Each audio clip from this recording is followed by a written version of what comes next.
잠시 후 윤 대통령이 내년도 정부 예산안에 대한 국회 시정연설에 나서게 됩니다. 윤석열 대통령과 이재명 대표는 현재 시정연설 전에 사전 환담을 또 진행하기 이전에 지금 상황이기도 한데요. 예. 이런 가운데 국민의힘은 인요한 혁신위가 내놓은 1호 혁신안 관련해서 당내 반발도 계속되고 있습니다. 정치권 이슈들 두 분과 이야기 나눠보죠. 김종혁 국민의힘 일산동구 당협위원장, 한민수 더불어민주당 대변인 나와 계십니다. 두 분 어서 오십시오. 안녕하세요. 예, 안녕하십니까. 예, 윤 대통령이 이제 잠시 뒤면 시정 연설을 하게 되고요. 제가 말씀드린 것처럼 이제 시정 연설 전에는 이재명 대표 또 오부 요인과 함께 사전 환담도 하게 됩니다. 이제 저희가 차례차례 이제 들어오는 대로 전해드릴 텐데요. 먼저 시정 연설과 관련해서 윤 대통령이 이제 최근 뭐 소통이라던가 뭐 반성, 통합 등을 이제 강조하고 있기 때문에 오늘 또 어떤 메시지들을 내놓을까 좀 관심이 모아지는데 어떻게 좀 예상하고 계십니까? 시정연설 좀 있으면 시작되는데 네. 미리 제가 얘기했다가 틀리면 어쨌든 뭐 대통령은 국민들한테 진정성을 보여주시기 위해서 노력을 할 것이다 그렇게 생각이 들어져요. 그리고 다행히도 이제 오늘 시정연설을 하기 전에 작년에는 이제 민주당이 아예 불참을 했기 때문에 뭐 만남이 이루어지지 않았는데 오늘 이재명 대표께서 여러 가지 고심 끝에 어쨌든 사전 환담에도 참석을 하시겠다 이렇게 얘기를 했다고 그렇게 알려져 있습니다. 그리고 여기는 이제 뭐 오부 요인들도 다 오시고 여야의 정치 지도자들 그리고 대통령까지 오시니까 사실상 거기가 이제 국정의 헤드쿼터들이 다 모인 거 아닙니까? 그쵸. 거기서 물론 그 짧은 시간 안에 시정연설 하시기 전에 뭐 긴 얘기를 하시지는 않을 거예요. 그냥 덕담 정도 하실 건데 저도 참 궁금해요. 그 덕담에서 무슨 얘기를 두 분이 만났을 때 사실 감정의 앙금이 상당히 안 좋은 상태에서 만나는 거잖아요. 그런데 어떤 얘기들이 서로 얘기들을 주고받을지 그거는 이제 좀 지켜보면서 하는 게 나을 것 같습니다. 그래서 섣부르게 얘기하는 것보다는 그게 낫겠죠. 일단은 오늘 시정연설에서 뭐 진정성을 보여주기 위한 이제 메시지들이 나왔으면 하신다 이제 발언을 하셨는데요. 좀 어떤 것들을 좀 기대하고 계십니까? 예산안 관련된 시정연설이기 때문에 주로 이제 657조 원인가요? 내년도 예산안 관련한 대통령이 거기에 대한 어떻게 지금 윤석열 정부가 주안점을 두고 있는지 그런 부분에 대한 강조를 할 겁니다. 저는 무엇보다도 좀 전에 말씀하신 것처럼 이제 강서구청장 보궐선거 이후에 대통령께 들어보지 못했던 반성, 소통 뭐 이런 표현들이 나왔기 때문에 그런 것들이 국회에서 와서 시정연설에도 좀 녹여들어 있기를 바랍니다. 기본적으로 지난해 같은 경우는 민주당이 보이콧을 했다고만 해버리면은 국민들 볼 때 민주당이 일방적으로 그랬나 이렇게 오해를 벌써 1년 전이니까 그렇게 생각하실 텐데 그렇지는 않고요.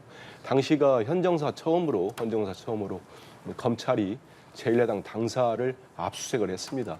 예전에 그런 일이 없었습니다. 다 자료 제출하고 협조를 했는데 하겠다고 함에도 불구하고 그렇게 검찰이 야당 탄압을 했지요. 거기에 대한 항의 차원에서 되지 않았다는 말씀을 좀 드리고요. 사전 환담까지 있기 때문에 그 자리에서도 좀 좋은 대화들이 나오고 좀 제가 그 예전에 경험한 게 있으니까 좀 이따 말씀을 또 물어보시면 하겠습니다. 하는데 예산안에서는 대통령께서 저도 뭐 무슨 말씀하실지 들어봐야 되겠습니다만은 지금 사회적으로 논란이 많이 되고 있는 연구개발 예산이랄지 청년 일자리 예산이랄지 농업 관련된 예산 지역화폐 예산, 사회적 경제 예산 이런 것들이 많이 삭감이 됐거든요. 그 부분들이 그동안 논란도 되고 정부 내에서도 집권당 내에서도 지적이 됐기 때문에 대통령이 오늘 연설에서는 그런 부분들이 좀 복원되고 좀 많이 담기는 그런 내용이 나왔으면 좋겠습니다. 예. 윤석열 대통령이 국회에 들어가는 모습 지금 조금 전 화면을 저희가 보여드렸고요. 그 옆에 김대기 대통령실 비서실장 등의 모습도 함께 보였는데요. 지금 들어오는 속보에 따르면 윤석열 대통령이 시정연설 사전 환담을 진행을 했다. 그리고 이재명 대표와 함께 대면을 했다라는 내용이 들어왔습니다. 뭐 오부 요인 그리고 여야 대표 윤석열 대통령까지 함께 만나는 자리가 됩니다. 물론 뭐 시간이 길지는 않으니까 어떤 이야기가 나올까 다양한 이야기를 할지는 못하더라도 이렇게 만남 자체에도 의의를 두는 그런 보도들이 많이 나오는데요. 이렇게 만남 이 자체 상황에 대해서 좀 어떻게 보셨어요? 아니, 일단 사람이 뭐 만나야지 이야기도 하고 다음도 기약할 수 있으니까 글쎄요 저기서 무슨 얘기를 하셨는지를 잘 모르니까 그래서 현장 화면이 안 들어옵니까? 아직 이제 곧 들어올 것 같습니다. 곧 들어오는데 네. 거기서 이제 보면서 말씀드리는 게 더 맞을 것 같은데 혹시라도 일단 뭐 그동안에 단식하고 뭐 이런 과정을 통해서 뭐 건강은 괜찮으시냐 뭐 이런 뭐 인사하실 것 같아요. 인사하시고 혹시라도 뭐 다음에 뭐 조만간 만나자라든가 뭐 이런 얘기를 하면은 굉장히 큰 얘기가 되는 거고. 그렇죠. 근데 그런 얘기까지 갈지는 잘 모르겠습니다. 그건 사전에 좀 이게 조율이 돼 있어야지 할 수 있는 얘기니까 그런 얘기까지 갈 수 있을지는 잘 모르겠지만 어쨌든 두 분이 이제 뭐 서로에 대한 덕담은 일단 시작하면서 가지 않을까 싶네요. 그러면 사실 이 오늘 만남을 이재명 대표가 이제 참석할지 여부에 대해서 좀 고민을 했다 이런 보도들이 좀 나오던데 어떤 배경으로 이제 참석을 하게 된 거라고 생각을 하면 될까요? 대표께서 뭐 결단을 하신 건데 당내에서 회의를 할 때 여러분들이 지금까지 대통령과 3자 회담을 요구하고 거기서 민생 회담을 하자는 거 아니겠습니까? 근데 결국은 대통령실이 또 그걸 거부한 상태에서 사실 지금 사전 환담이 이게 밀도 있는 대화가 나눠질 자리는 아닙니다. 저기서 민생 얘기하기 야당 대표로서 민생 지금 예산 부분이랄지 지금 민생이 너무 힘들다. 우리 경제 상황이 좋지 않다. 이런 문제 제기를 할 수 있습니다만 거기에 대해서 무슨 대통령과 제1야당 대표가 협의를 한다거나 그런 자리 성격이 잘 안 되거든요. 그렇기 때문에 좀 더 밀도 있는 회담을 원했었는데 되지 않았습니다. 그래서 당내 일각에서는 그런데 꼭 갈 필요 있겠냐 있었지만 대표는 대통령과 만나서 또 만나는 모습 자체가 또 의미가 있지 않겠나 이런 판단을 하신 것 같습니다. 근데 저는 제가 저 시정연설 자리에 문재인 대통령 때 한 두세 차례 들어갔었습니다. 또 어떻게 예, 예. 좀 진행이 되는가요? 그럼? 이게 원래 이제 과정을 아는데 저기 한 그 배석자까지 청와대 그러니까 지금 대통령 용산이겠죠. 예. 대통령실에서 비서실장부터 쭉 들어오고 하다 보면은 그 배석자들까지 합치면 한 20명 정도 돼요. 그래서 일단 대통령과 국회의장이 양쪽 두 분이 앉아 계시고 그리고 국회의장께서 일단 먼저 환영사라고 하나요? 대통령 오셨으니까 예, 한 말씀 하고 나면은 대통령이 또 거기에 대해서 말씀을 한마디 합니다. 예전에 문재인 대통령 그렇게 하셨습니다. 하고 나면 나머지 이제 비공개로 들어가기 때문에 아마 우리가 영상을 보면서 이재명 대표가 어떤 말씀을 했는지 네. 화면으로 보기는 쉽지는 않을 겁니다. 나중에 용산 대통령실 대변인과 그다음에 국회에도 공보수석 비서관이 있거든요. 제가 예전에 했듯이 서로 조율을 해가지고 거기에 맞춰서 두 분이 나눈 대화를 할지 다른 분들도 많이 있으니까 대화 예. 내용이 나올 건데요.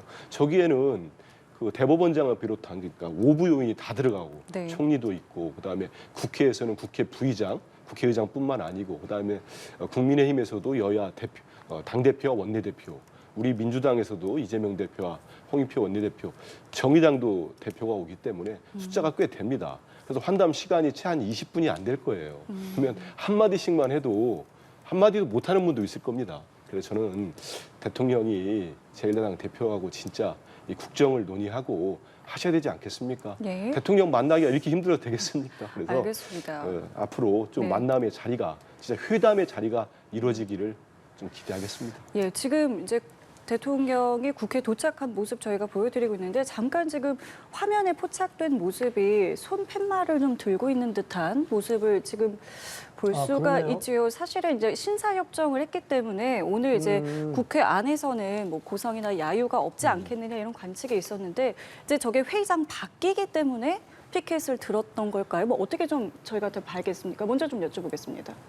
저게 여야 잠깐 좀 원내대표들이 포착이 된 모습이긴 저도 한데요. 보고 있습니다. 화면 예. 보는데 여야 원내대표들이 최근에 합의를 한 거는 이제 본의장 내에서 예. 이제 대정부질문 때도 그렇고 교섭단체 대표연설 때도 그렇고 그 여야 의원들 모두가 여야 의원들이 나눠져 가지고 그 마음에 들지 않는 내용이 나오면 고성을 지르거나 항의라는 일들이 좀 있었습니다. 그래서 원내대표들이 그런 일은 없도록 하자 합의가 된 것 같고요. 이번에 대통령 시정연설에서도 그건 지켜지는 것 같습니다. 그래서 본회의장 내에서 아마 대통령 말씀할 때 뭐 그런 뭐 소리를 낸다거나 아니면 피켓을 들고 있다거나 그런 일은 없을 걸로 보이고요. 지금 바깥에 있는 거는 제가 보기엔 그거 같습니다. 그 침묵하는 침묵 시위라고 할까요? 하는데 거기 내용은 뭐 화면을 보면 좋을 민생과 것 경제와 같은데 관련된 예, 내용으로. 그런 것 같습니다. 네, 민생을 맞습니다. 좀 챙겨달라 그리고 국정의 기조를 바꿔달라 이런 얘기를 침묵으로써 피켓을 뭐 침묵을 하니까 말을 하지 않는 거 아니겠습니까? 그러면 피켓을 통해서 의사를 전달하는 그런 걸로 보입니다. 예, 네. 어떻게 좀 보셨습니까?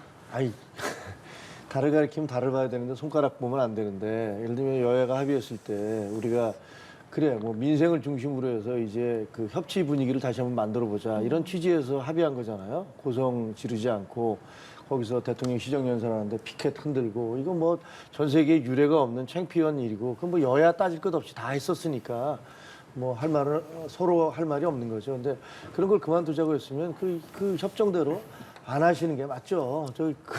우리는 그 안에서 안 했으니까 밖에서는 해도 된다라고 얘기하면은 그것도 좀 얼마나 우스운 일이 되겠습니까? 저는 이참에 아예 여야 합의해서 상임위에서도 그런 거 좀 안 했으면 좋겠어요. 아니 국회의원들은 본인들이 그 마이크가 설치돼 있고 국회 방송에서 24시간 중계를 하고 있고 또 언론에서 그렇게 많이 하는데 그 피켓까지 들고서 거기다 그걸 가지고 서로 떼라 말아라 서로 싸우면서 너무 창피한 일이거든요. 지금 이 시각 국회 본회의장에서 진행된 시정연설 함께 들어보셨습니다.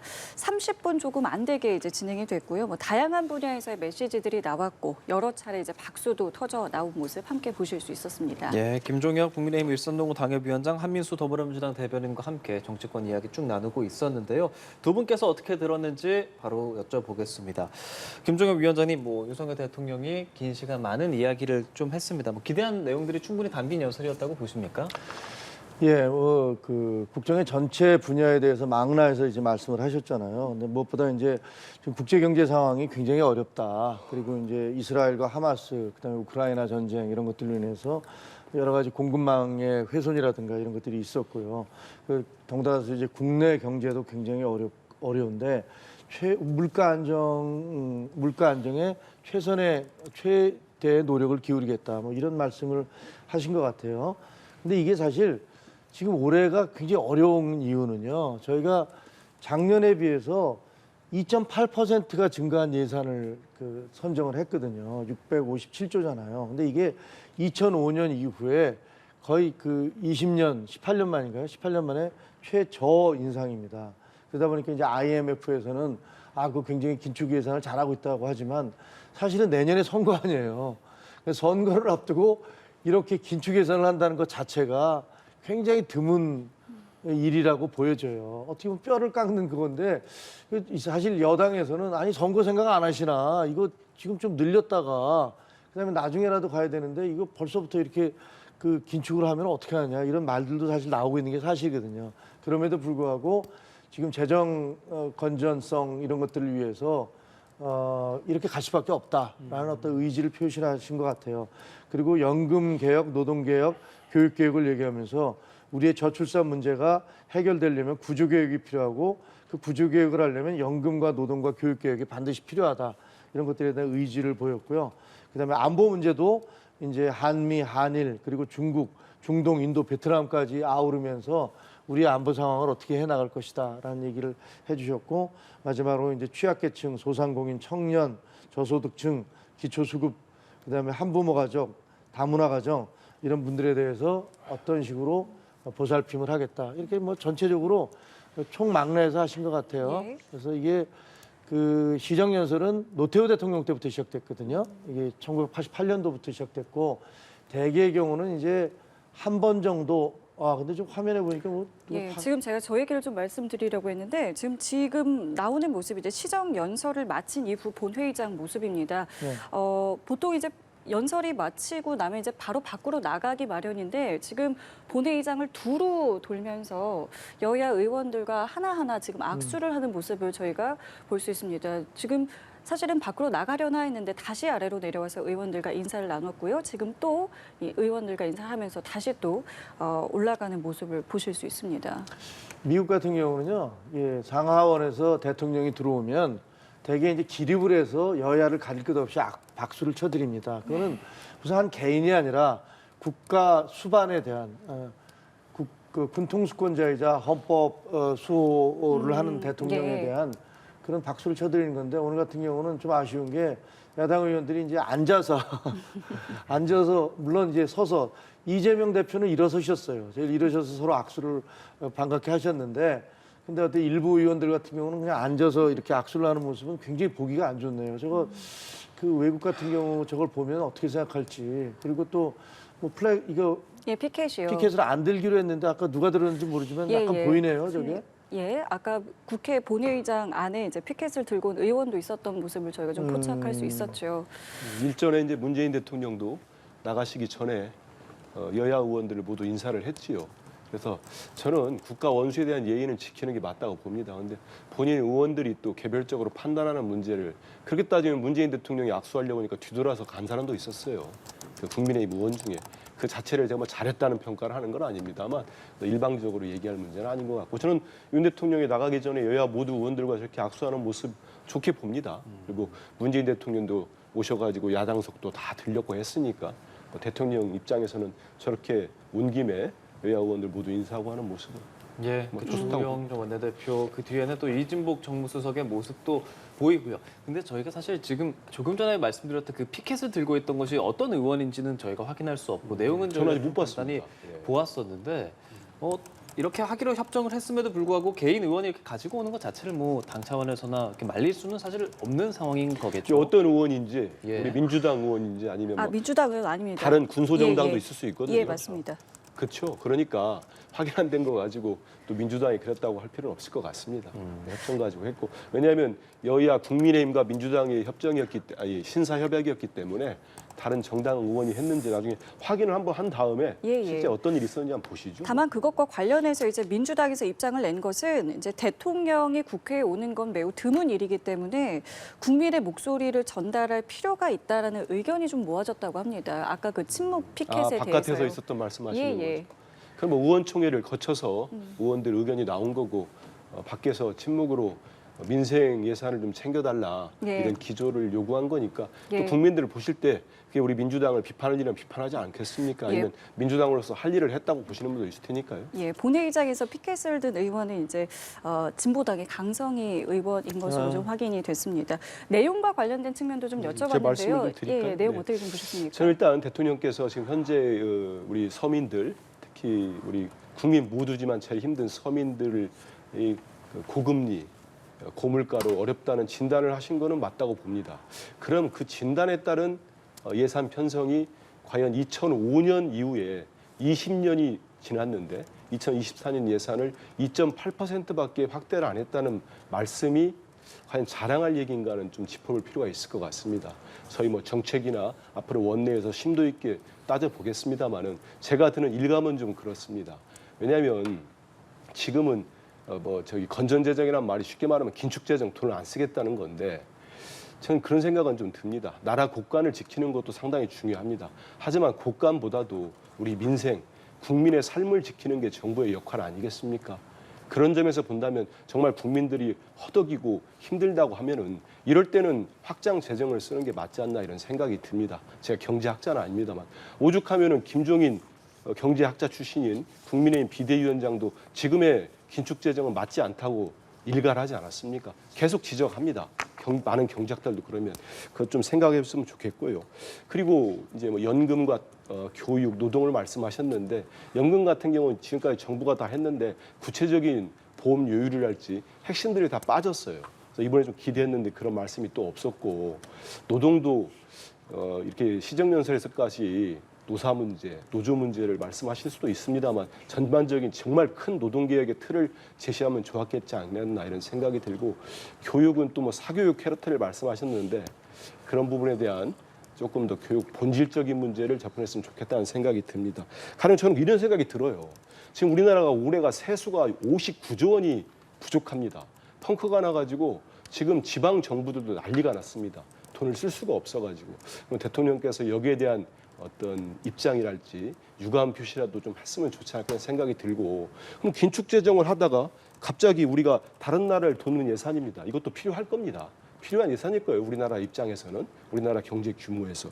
근데 ODA 예산을 올해 가장 큰 6조 5천억 규모로 확대를 했다.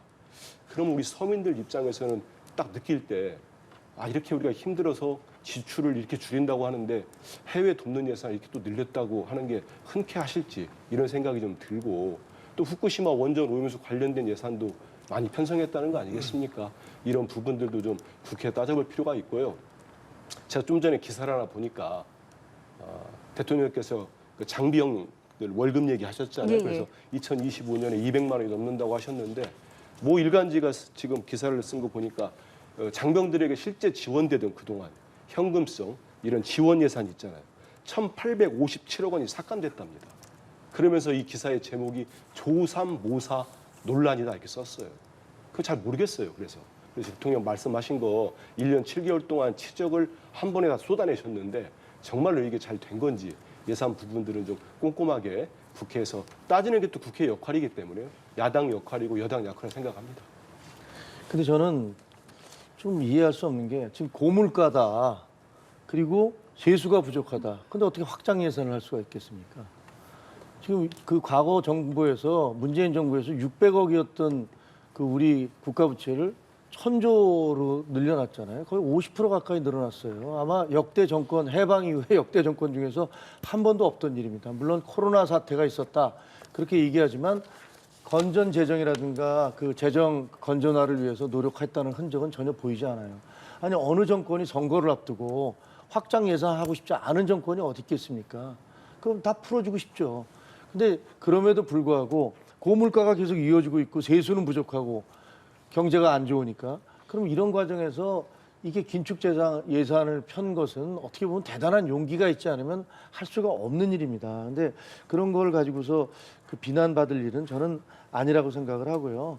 그리고 무슨 그 다른 건 뭐 더 말씀드릴 것도 없지만 노동개혁 같은 것도 사실은 대통령이 이게 이제는 회계 투명화가 이루어져야 된다라고 주장을 했고 결국은 다 반발을 하던 한국노총과 민노총이 다 받아들이지 않았습니까?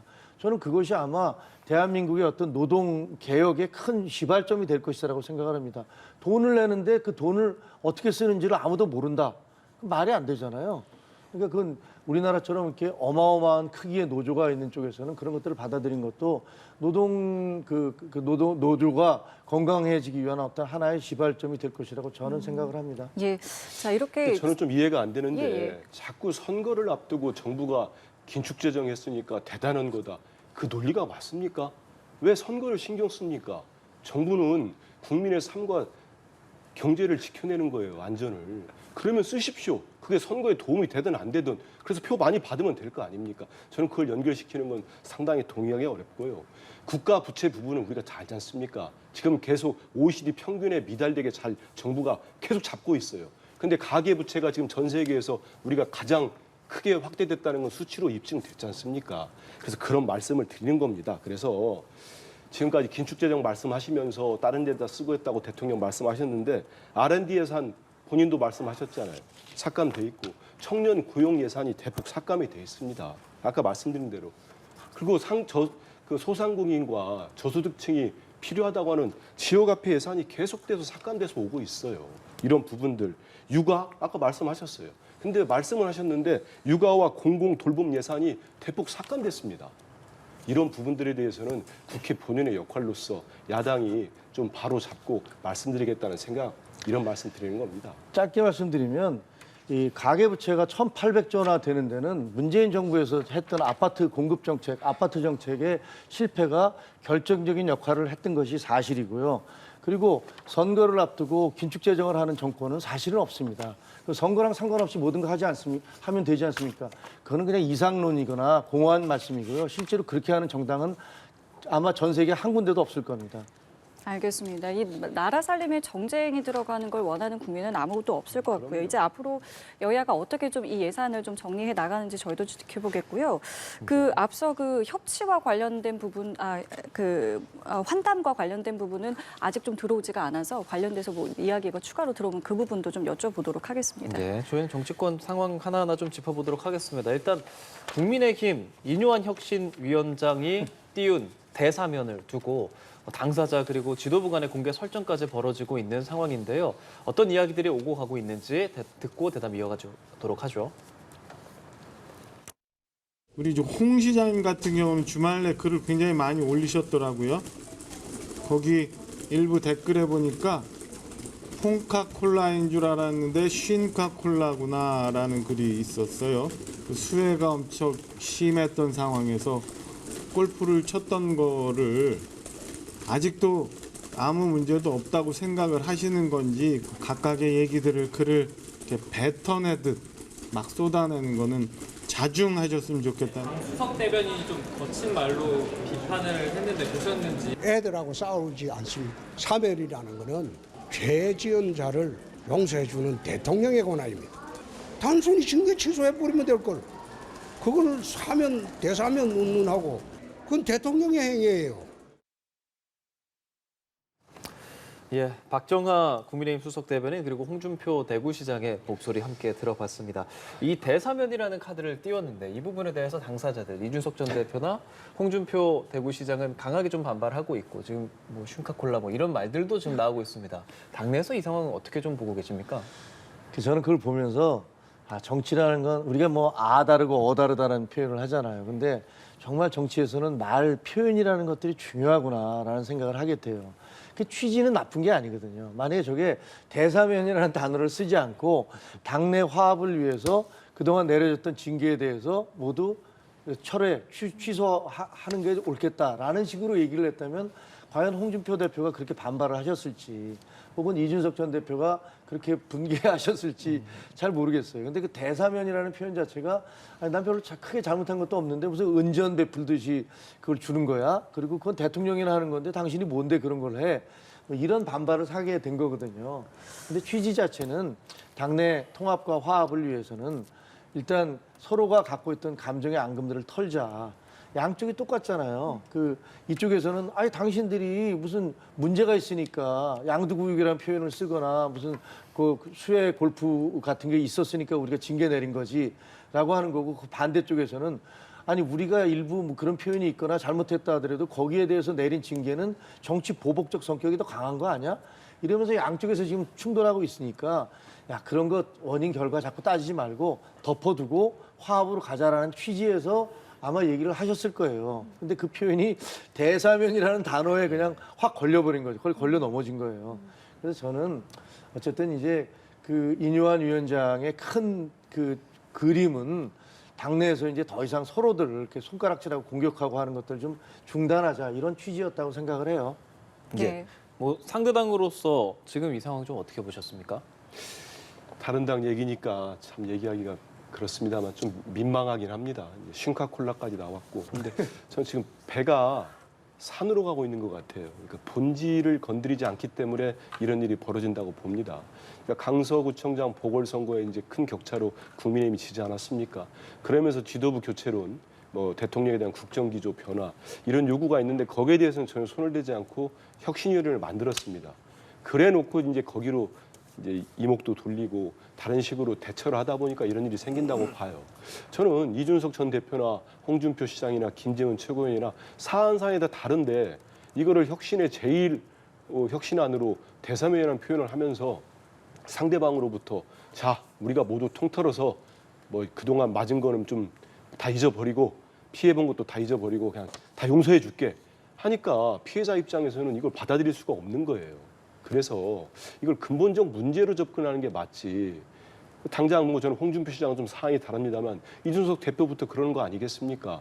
날 이렇게 몰아내고 그동안 당이 청와대로 대통령실로부터 용산 출장소라는 좀 조롱을 받게 된 이런 상황, 이런 근본적인 문제를 개선하는 게 우선 아닙니까? 저는 그 문제의식에 동의합니다. 그런데 오늘 보니까 인유한 위원장께서 기자들이 이런 수직적 당정관계, 당과 대통령실과의 관계를 재설정할 수 있겠습니까? 그 요구를 하니까 월권을 하지 않겠다는 표현을 해버렸어요. 그 얘기 안 하겠다는 얘기거든요. 그리 되면은 지금 이렇게 대사면은 이미 저는 물 건너 갔어요. 사면 해주겠다는 측이 있는데 받을 사람이 받지 않겠다는 거 아닙니까? 저는 이렇게까지 이 고도의 정무적 사안이 필요한데 혁신위가 너무 좀 서두른 것도 있고 전혀 논의가 안 된 상태에서 불쑥 던졌고 그리고 또 본질이 아닌 격가지 문제로 통합을 접근하지 않았나 이런 좀 안타까운 생각이 좀 듭니다. 뭐 저는 민주당에서 저희 그 혁신위에 대해서 좋게 말씀해 주실 일은 없다고 생각을 해요. 저희도 뭐 민주당 혁신위에 대해서 비판을 했으니까 여야가 그럴 거라고 생각하지만 분명한 건 그 이재명 대표가 임명했던 김은경 혁신위가 만들어냈던 수많은 논란들, 그 비생산적인 논란들에 비해 본다면 지금 현재 인유한 혁신위가 여러 가지 발언들을 통해서 예를 들면 뭐 영남 지역의 네. 의원들이 수도권으로 나와야 된다든가 아니면은 지금 말씀하신 대로 이게 대사면이 필요한다든가 이런 것들은 논란이 이루어지고 있긴 하지만 이것은 생산적인 갈등이에요.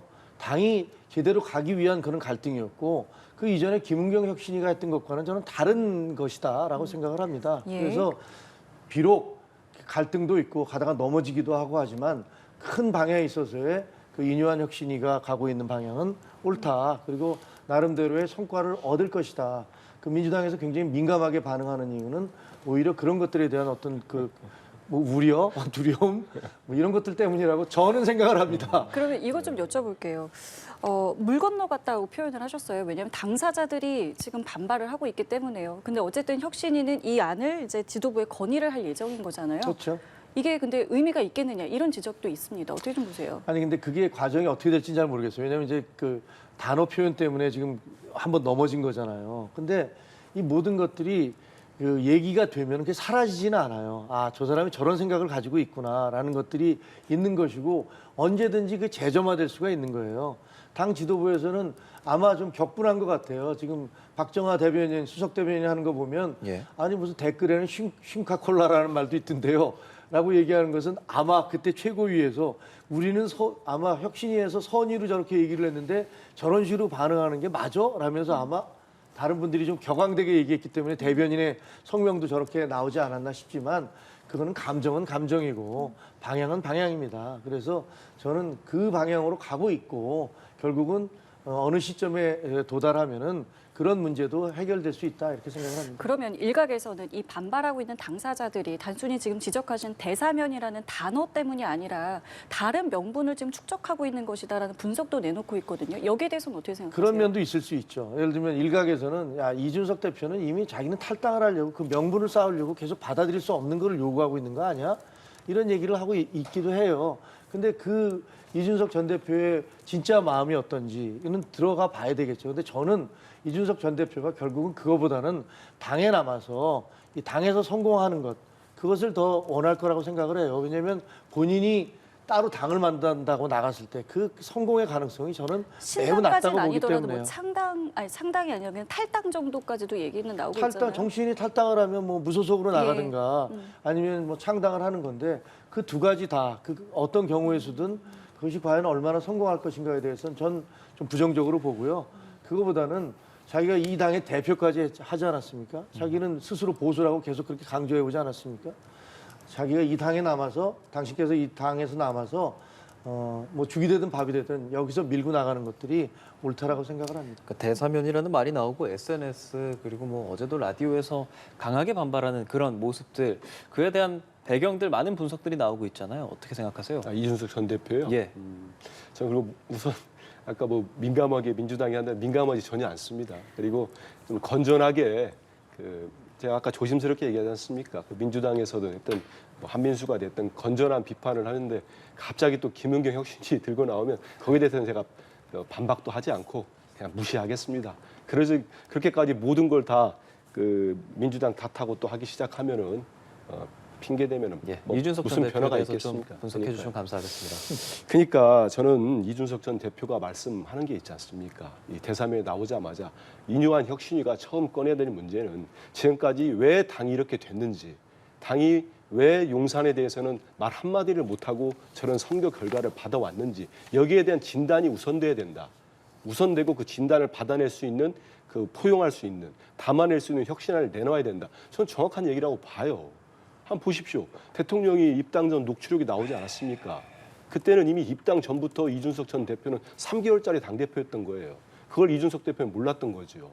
나중에 대선 직전에 포옹을 하면서 본인이 모든 걸 안고 가겠다고 아주 멋지게 선언을 했어요. 대통령께서 후보 시절에. 그런데 그 뒤에 결국은 토사구팽이라는 식으로 쫓겨나지 않았습니까? 그 입장을 보십시오. 제가 이준석 대표를 일도 옹호할 생각은 없습니다. 하지만 그런 거에 대한 선행될 문제들이 전혀 논의되거나 뭐 지적되지 않는 상태에서 대사면이다. 모든 걸 품어줄 테니 꼼짝하지 말고 당에 있어라. 이거 아니겠습니까? 저는 이런 부분들이 이준석 대표나 뭐 유승민 전 의원 같은 경우는 이미 뭐 신당 쪽으로 많이 가 있는 것 같은데 결국은 이준석 전 대표도 그런 식으로 문제를 접근하면은 국민의힘에 남아 있기가 쉽지 않지 않겠나 이런 생각이 들어서 신당까지는 몰라도 결국은 뭐 탈당해서 무소속 출마까지는 지금 같으면 혁신위가 특히 뭐 수직적 당과 용산 관계는 손을 대지 않겠다고 해버리면은 이준석 대표는 어떤 명분으로 있으면서 또 당을 개혁하겠다고 하겠습니까? 그런 생각은 듭니다. 예, 인유원 위원장이 또 꺼낸 말 중에 이제 영남 중진 차출론이라고 요즘 많이 표현이 되지 않습니까? 그 부분에 대해서 뭐 물론 직접적으로 뭐 공천 룰을 건들겠다 이런 얘기를 하는 것은 아니지만 지금 실제로 TK 지역에 있는 뭐 김용판 의원 등은 잡아놓은 고기 취급하느냐라는 부정적인 좀 시각을 보내는 면도 있는 것 같고, 때로는 또 비영남권 의원들은 이제 뭐 당이 변화로는 신호가 아니냐라는 다양한 의견들이 나오는 것으로 보도가 되고 있습니다. 당내 지금 분위기 어떻습니까? 이 영남 중진 차출론이요? 일단 분위기는 아까 말씀드린 대로 당사자들은 크게 반발하고 있죠. 당사자들은 근데 우리가 대부분 영남 의원들이 많으시잖아요. 그러니까 그 다수는 아마 반발하는 것 같고, 그러나 수도권의 원외위원장들이라든가 당원들은 그거 필요해 이런 식으로 주장을 하고 있는 것 같아요. 근데 그게 현실적으로 가능하냐? 그건 잘 모르겠어요. 왜냐하면 솔직하게 말씀드리면 영남 지역에서 뭐 다선 의원이라고 하더라도 수도권에 와서 당선될 가능성이 얼마나 될까라고 따지면 굉장히 낮아요. 높지 않습니다. 그 경쟁력이 그렇게 높지 않으세요. 어떻게 보면 나쁘게 얘기하면 그 우물안 개구리 아니야? 뭐 이렇게 얘기할 수도 있죠. 그러니까 오히려 이제 그 하태경 의원이 거기서 3선을 하고 나서 자기가 서울로 오겠다, 수도권으로 오겠다라고 얘기했을 때, 와, 저거 쉽지 않은 결정인데라고 얘기하는 이유는 그런 것들 때문인데, 그럼에도 불구하고 인요한 위원장이 계속 수도권 의원들은, 스타 의원들은 나오세요. 뭐 이제 그동안에 많은 걸 누리셨으니까 국민을 위해서 헌신하셔야죠 라고 얘기하는 것은 나름대로는 또 다른 계산이 있는 게 아닌가. 예, 어쨌든 어떤 말씀이시죠? 그게 현실적으로 가능하지 않다 하더라도 이 당이 공천 개혁을 해야 된다라는 부분들을 영남 의원들에게 확실하게 밀어붙이는 듯한 그런 느낌이 있어요.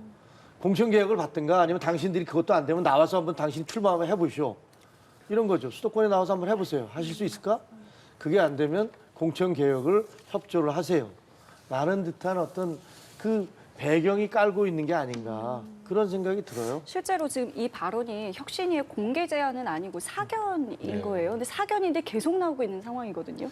그러니까 저게 인유한 위원장을 저는 뭐 일면식도 없기 때문에 그분이 어떤 고도의 정치적 능력을 가졌는지 모르겠습니다.